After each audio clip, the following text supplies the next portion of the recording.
लाडकी बहीण योजनेवरून भाऊ बहिणीत जुंपलीये। अजितदादांनी fake narrative तयार केल्याचा सुप्रिया सुळेंचा आरोप आहे।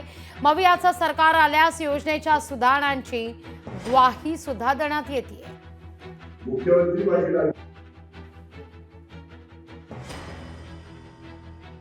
मग गेले अनेक दिवस अजित पवार फेक नॅरेटिव्ह बद्दल बोलतायत। मला असं वाटतं हा प्रश्न तुम्ही भुजबळ साहेबांना, जे आम्हाला सगळ्यांना खूप ज्येष्ठ आहेत, सिनियर आहेत, माझ्या वतीने, मी त्यांच्यापेक्षा वयाने सगळ्याचनी लहान आहे, माझ्या वतीने माननीय भुजबळ साहेब आणि माननीय अजित पवारांना प्रश्न विचारा की नक्की काय ते तुम्ही ठरवा।